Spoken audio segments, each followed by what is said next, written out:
الرحمن الرحيم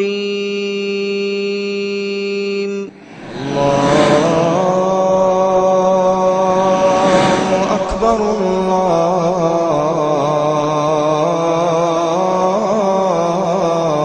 الله أكبر الله أكبر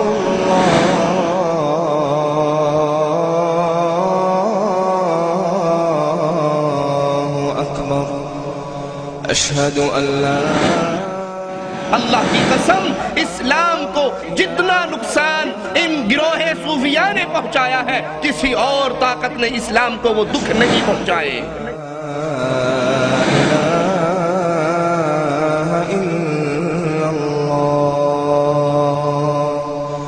أشهد أن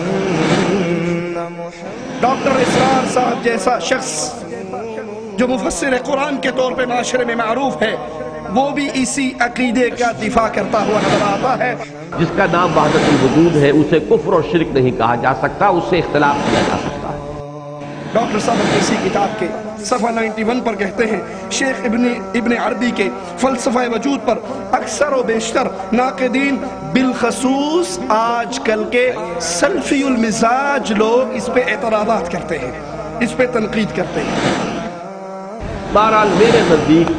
کم سے کم یہ مقام ایسا ہے هو الاول والآخر والظاہر والباطن کہ اس کی بے تکلف اگر تعبیر و تفسیر ہو سکتی ہے تو وحدت الوجود کے حوالے ہی سے ہو سکتی ہے. وہی اول وہی آخر. وَجَعَلُوا لَهُ مِنْ عِبَادِهِ جُزْءًا إِنَّ الْإِنسَانَ لَكَفُورٌ مُبِينٌ أَمِ اتَّخَذَ مِمَّا يَخْلُقُ بَنَاتٍ وَأَصْفَاكُمْ بِالْبَنِينَ. اور ان لوگوں نے اللہ کے بندوں میں سے بعض کو اس کا جز بنا ڈالا. بلا شبہ انسان صریح احسان فراموش. کیا اس نے اپنی مخلوق سے بیٹیاں انتخاب کی اور تمہیں بیٹوں سے نوازا ہے؟ الله أكبر الله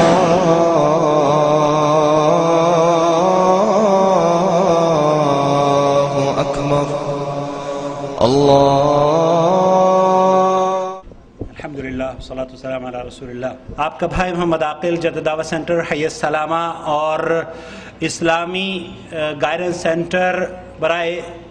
اسلامی بندرگاہ جدہ کے ذمہ داران کی جانب سے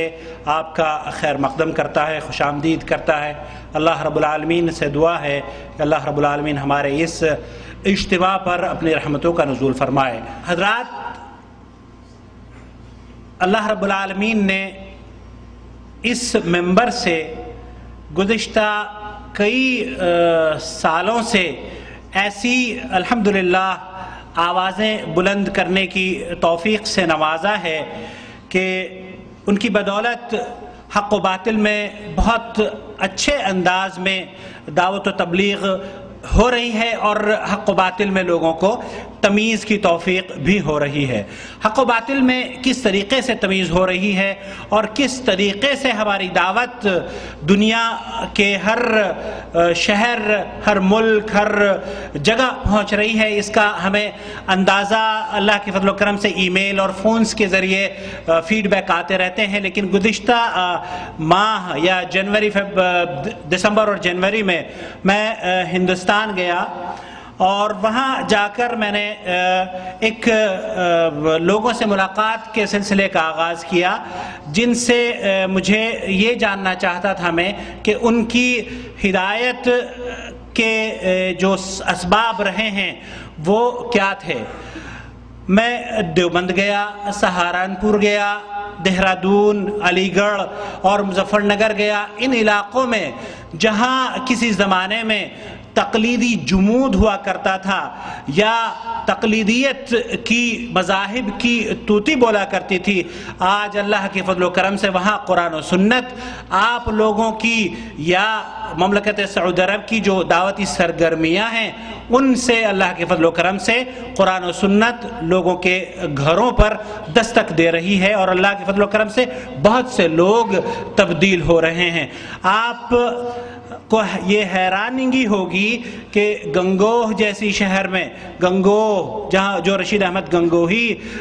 کا ملک ہے، آبائی وطن ہے، وہاں اللہ کے فضل و کرم سے اب الحمدللہ اہل حدیث موجود ہیں۔ اور جب ہم نے ان سے پوچھا کہ آپ کس وجہ سے تبدیل ہوئے، کس نے آپ کو دعوت دی، مظفر نگر کے لوگوں سے ہم نے ملاقات کی، دیوبند سے ہم نے ملاقات کی، دیوبند میں بیٹھ کر تو ان لوگوں نے بتایا کہ ہمیں جدید دعوت سینٹر کے تحت جو پروگرامز ہو رہے ہیں یا جالیات، مکاتب جالیات کے تعاون سے جو سعودی عرب میں دعوت و تبلیغ کی سی ڈیز ہمارے پاس آتی ہیں، فضل شیخ معراج ربانی کی، فضل شیخ توصیف الرحمان کی، فضل شیخ یاسر جابری کی اور دیگر ہمارے علماء کرام کی، ان تمام کی تقاریر کو سن کر ہم اللہ کے فضل و کرم سے اتنے متاثر لوگ ہیں کہ ہمیں وہ منتظر رہتے ہیں کہ یہاں سے ان لوگوں کو سی ڈیز جائیں اور وہ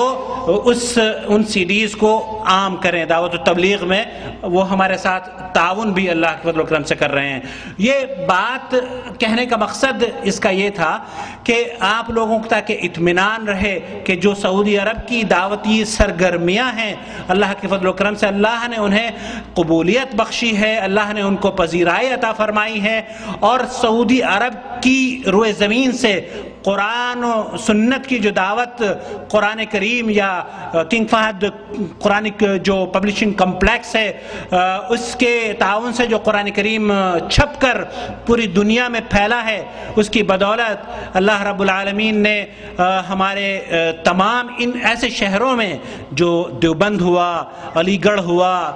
دہرادون ہوا، سہارنپور ہوا، جہاں کسی زمانے میں تقلیدی مذاہب کی توتی بولا کرتی تھی، آج وہاں قرآن و سنت کے دعوے دار موجود ہیں۔ ہم دعا کرتے ہیں اللہ رب العالمین اس مملکت سعودی عرب کے ذمہ داران کو، خادم الحرمین شریفین اور ان کے اخوان کو اللہ رب العالمین جزائے خیر سے نوازے اور اس بلد الحرمین کی حفاظت فرمائے، اور ہمارے علماء کو اسی طریقے سے یہ ان کی سرپرستی کرتے رہیں تاکہ یہ لوگ دعوت و تبلیغ کے مشن میں اللہ کی توفیق سے قرآن و سنت کو لے کر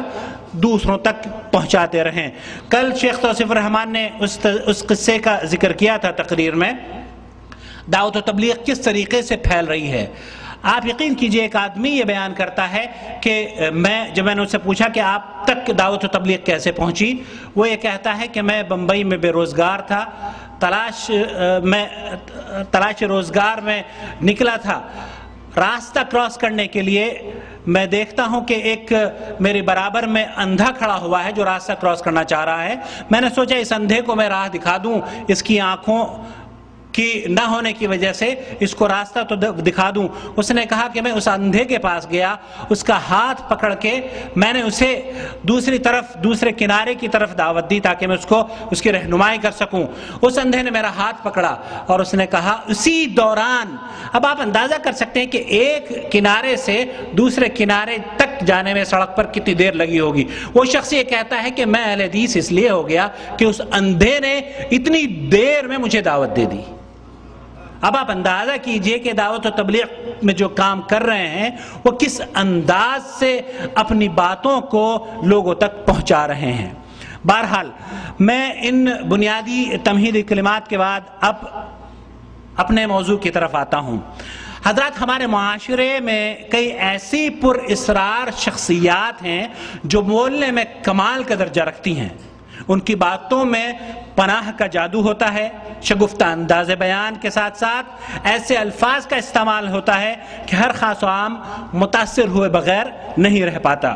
میں سمجھتا ہوں کہ ایک اچھی بات ہے، لیکن دکھ اور افسوس تب ہوتا ہے جب ان صلاحیتوں کا استعمال شرک و بدعات کو فروغ دینے کے لیے ہوتا ہو، اور اس دور میں ایسے کئی ڈاکٹر اور پروفیسر ہیں جو اس طرح کی فکر کو عام کرنے میں کوشاں ہیں۔ دکھوں